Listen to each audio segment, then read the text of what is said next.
Have you ever convinced someone to do something without even realizing it was manipulation? Or worse, has someone done it to you?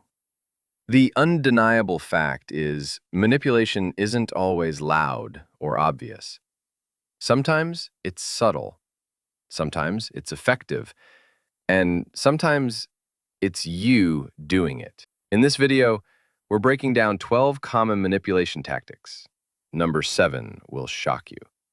This is not to teach you how to use them, but so you can spot them, protect your boundaries, and make clearer, more assertive decisions. 1. Gaslighting.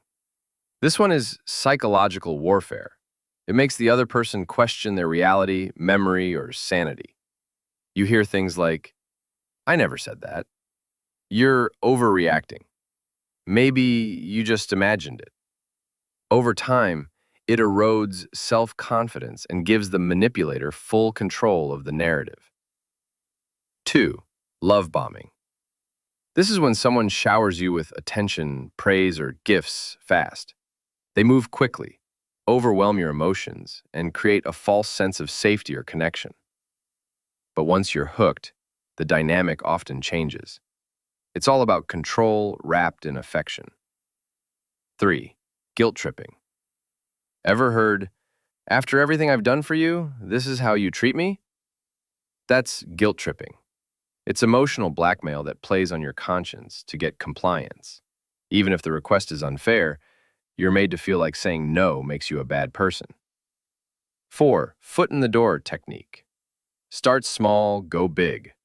A manipulator might first ask for something tiny, like a favor or a quick call. Once you say yes, they follow up with a much bigger request.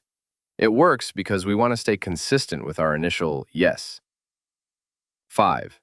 Playing the victim. They turn every situation into a story where they've been wronged. They deflect blame, avoid accountability, and shift sympathy their way. It disarms you because you don't want to be mean to someone who seems hurt or helpless. 6. Information dumping.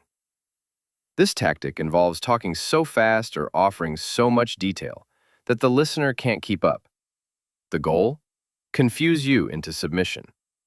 By overwhelming your cognitive processing, they win the argument or get you to agree just to end the conversation. 7. Responsibility invocation. You're the only one I trust. I knew you'd come through. You're so dependable. Sounds like praise, right? But it's also a manipulation tactic. It paints refusal as a betrayal of your identity or values. You say yes because you don't want to let them down. 8. Triangulation. Instead of addressing conflict directly, they bring a third person into the mix, real or imagined. You know, even Sarah thinks you're being unfair. It builds pressure and isolates you, making you feel like the odd one out. Number 9, fear-based warnings. If you leave, you'll regret it. Don't be surprised when this backfires on you. It's manipulation through fear of failure, abandonment, or punishment.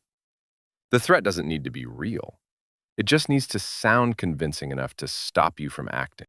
Number 10, flipping the script. They do something wrong, but somehow you end up apologizing. They change the topic, distort facts, or attack your tone to distract from their behavior. Now you're defending yourself, and they've escaped accountability. Number 11, withholding. They deliberately withhold affection, attention, or important information. The goal is to make you feel anxious or chase their approval. It creates an imbalance where they control when and how the connection is restored. Number 12, diversion. They shift the focus to something unrelated. Caught lying? They say, "What about that time you messed up?" It's a distraction tactic that prevents resolution and avoids direct accountability. So which ones have you experienced? More importantly, which ones have you used? Manipulation isn't always malicious. Sometimes it's survival. But being aware of these tactics helps you protect yourself and stay honest with others. If you found this helpful, like, share, and follow for more deep dive breakdowns like this.